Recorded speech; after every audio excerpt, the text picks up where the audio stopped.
ఉండే గుణాలు ఆయనకి ఏమీ లేదు, కానీ అందరికీ అన్నీ ఇస్తాడు. కుబేరుడికి ధనం ఇచ్చింది ఆయన, లక్ష్మీదేవికి ధనం ఇచ్చింది ఆయన, సరస్వతీదేవికి విద్య ఇచ్చింది ఆయన. శివప్రసాదం వల్ల కవిత్వం వస్తుంది, సరస్వతి అర్చన వల్ల నిలబడుతుంది, రాదు. ఇచ్చేది శివుడు. ధనుర్విద్యకి మూలం శివుడు, అక్షర విద్యకి మూలం శివుడు, ఆయుధ విద్యకి మూలం శివుడు, నాట్య విద్యకి మూలం శివుడు, అన్ని విద్యలకు మూలం శివుడు, సంగీత విద్యకు కూడా మూలం శివుడే. అందుకే మనం అక్షరాభ్యాసంలో శివాయ గురవే నమః అని రాస్తాం. తర్వాతే సరస్వతి. ఎవరైనా శివుడు తర్వాతే.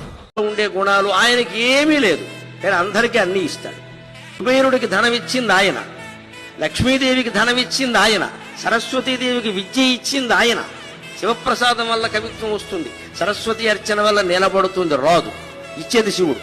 ధనుర్విద్యకి మూలం శివుడు, అక్షర విద్యకి మూలం శివుడు, ఆయుధ విద్యకి మూలం శివుడు, నాట్య విద్యకి మూలం శివుడు, అన్ని విద్యలకు మూలం శివుడు, సంగీత విద్యకు కూడా మూలం శివుడే. అందుకే మనం అక్షరాభ్యాసంలో శివాయ గురవే నమః అని రాస్తాం.